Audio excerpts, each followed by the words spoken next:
Bonjour, nous allons continuer le chapitre sur les fonctions affines. On va faire la quatrième étape et la cinquième étape juste après. La quatrième étape, en fait, c'est comment construire la représentation graphique d'une fonction affine. Alors, pour construire une représentation graphique d'une fonction de manière générale, on a besoin donc d'un repère. Ici, on a deux axes. Ça, c'est l'axe des abscisses.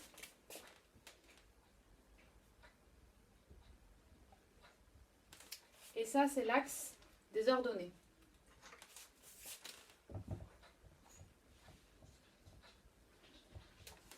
Et en fait, on a vu dans le chapitre sur les fonctions que pour pouvoir représenter graphiquement une fonction, de manière générale, ici, on va représenter les nombres qui sont les antécédents.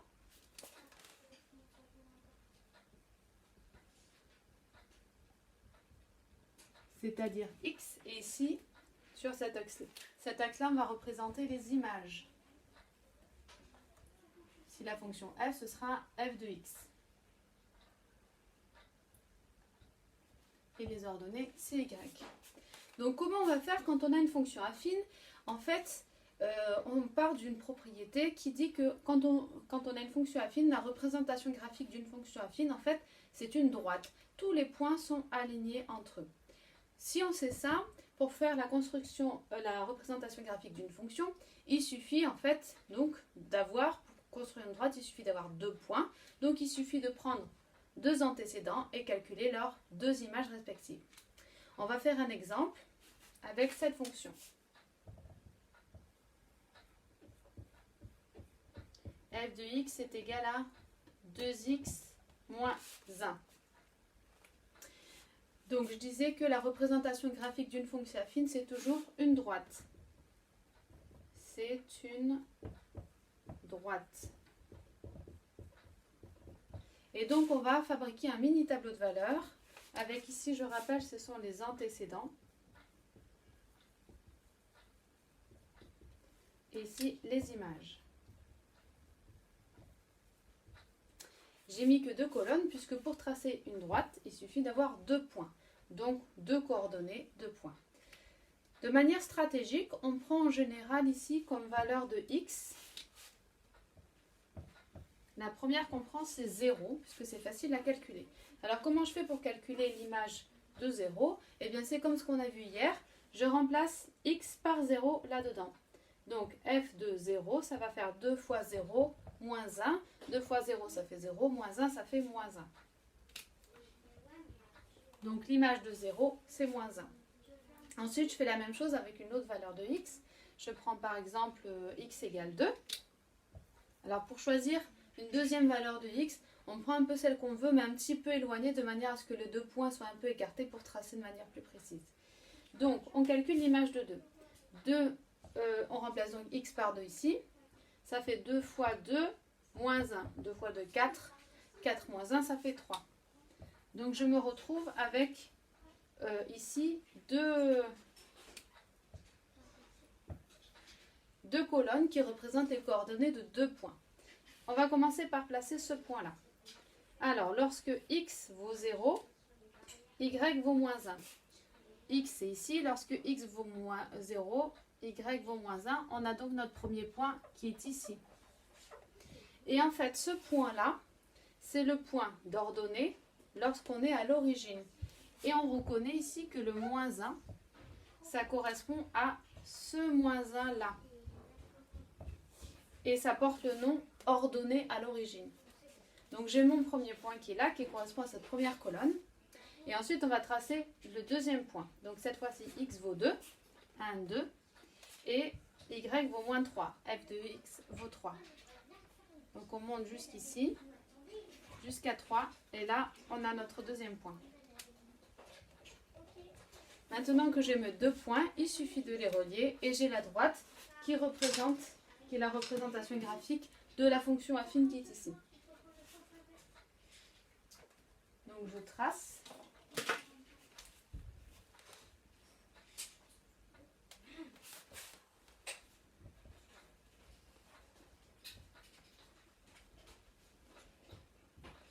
Voilà.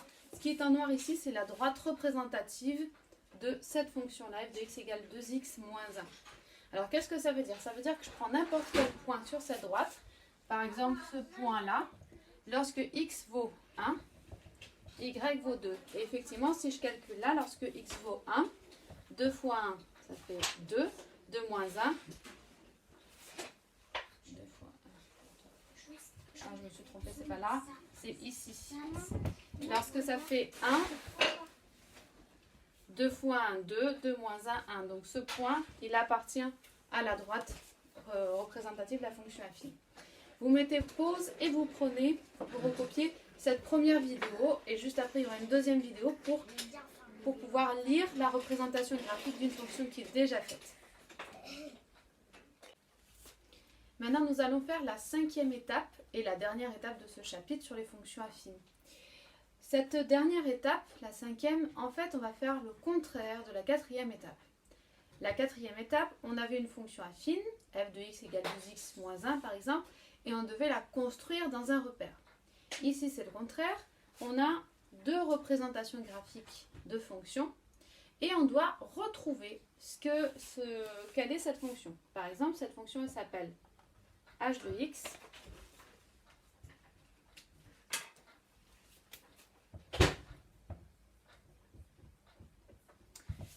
Cette représentation graphique, c'est la représentation graphique de la fonction h de x. Alors, comme je vois que c'est une droite, forcément, c'est donc une fonction affine. Si c'est une fonction affine, c'est qu'elle s'écrit de la forme ax plus b. Donc en fait, le but de cette méthode, c'est retrouver a et retrouver b. Alors, comment on s'y prend? Donc là, c'est une méthode sur comment il faut faire. Je ne vous dis pas pourquoi ça marche comme ça. Normalement, on devrait l'expliquer en classe entière, prendre le temps de dire d'où ça vient. Nous, on fait juste le comment on fait. Alors, en fait, quand on a une fonction comme ça, h de x égale ax plus b, on commence par déterminer le petit b ici. On a vu dans la 4e étape que ce petit b, en fait, le nombre qui ne multiplie pas x, on le retrouvait lorsque x faisait 0 et qui s'appelait l'ordonnée à l'origine. Ordonnée à l'origine.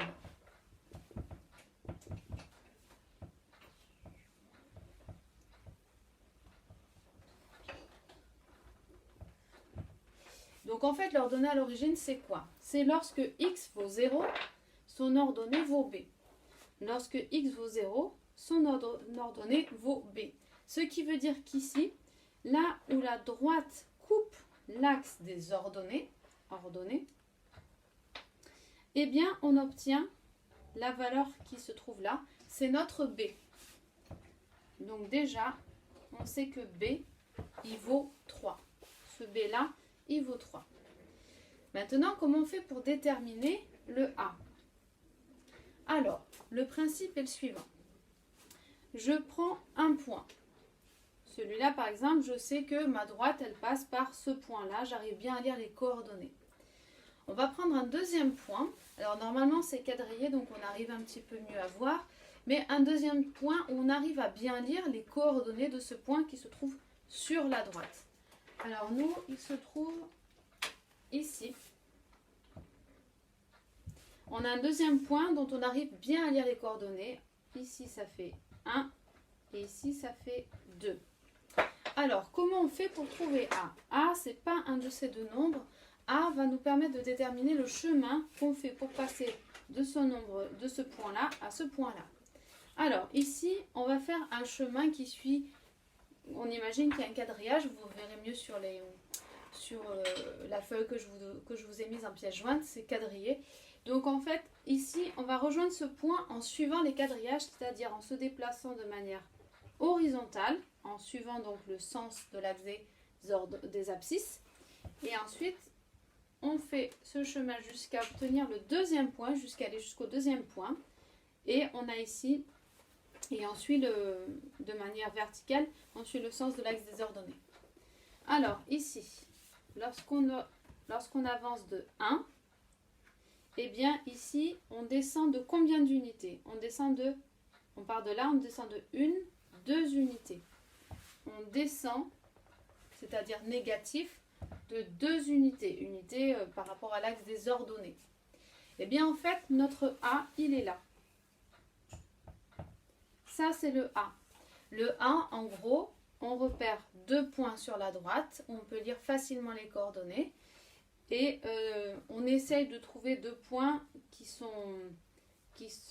écartés d'une unité sur l'axe des abscisses. Ensuite, on fait un chemin horizontal, on avance de 1. Et ensuite, on va rejoindre le deuxième. Alors, parfois, on descend, parfois, on monte. Si, par exemple, la droite est comme ça, alors on va monter. Et là, la droite, elle est comme ça, elle descend. Donc, on va descendre et on compte le nombre d'unités. Et on descend donc négatif de 2 unités. Donc, c'est notre A qui vaut 2. Et là, en fait, on a déjà terminé. On sait déjà ce que c'est H. Alors, H, au final, donc cette droite, c'est la droite représentative de la fonction. Alors, AX plus B. A, il vaut moins 2. X plus B. Et B, il vaut 3. Et ça, c'est donc notre fonction affine H, qui est représentée graphiquement ici. Je vais faire un deuxième exemple. Ce deuxième exemple, il se trouve ici. Et on va faire la même méthode pour l'avoir une seconde fois. Donc, cette fois-ci, notre fonction, on va l'appeler f. Comme la représentation graphique de cette fonction est une droite, alors je sais que f est une fonction affine. Donc, de la forme ax plus b. Même chose, je cherche donc a et je cherche b.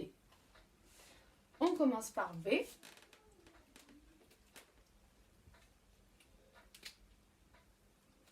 Alors, B, on se souvient, B, ça s'appelle l'ordonnée à l'origine, et c'est l'ordonnée où la droite croise l'axe des ordonnées. Ici, elle le croise là, lorsque Y vaut 1, c'est-à-dire que B, il vaut 1. Donc déjà, on a trouvé le B ici. Ensuite, pour trouver le A, alors, on trouve d'abord 2 points. Premier point, on prend celui-là. Ensuite, on va augmenter de 1, de 1 unité. Et on va chercher où se trouve le point dont l'abscisse vaut 1. Et on le trouve ici. Alors, quand j'augmente de 1 selon les unités de l'axe des abscisses, de combien je me décale d'unités sur l'axe des ordonnées? Alors, je me décale de 1, 2, 3, 4 unités. Comme je descends, c'est négatif. 4 unités, c'est vraiment le nombre de pas que je fais en fait en suivant l'axe des ordonnées. Et donc ça, c'est mon A. Donc c'est bon, on a le B, on a le A, on a donc tout ce qu'il faut pour notre fonction affine. Conclusion, f de x est égal à moins 4, puisqu'on commence par le A, x plus 1. Et ça, c'est donc notre deuxième fonction affine.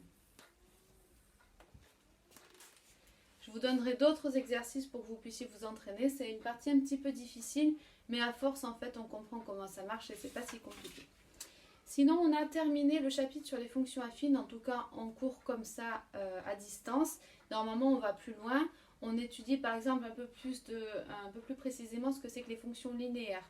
Les fonctions linéaires, c'est-à-dire juste f de x égale a fois x. Il y a plein de choses avec ces fonctions-là, notamment elles traduisent souvent des situations de proportionnalité, ce qui n'est pas le cas là d'ailleurs, c'est pas de la proportionnalité.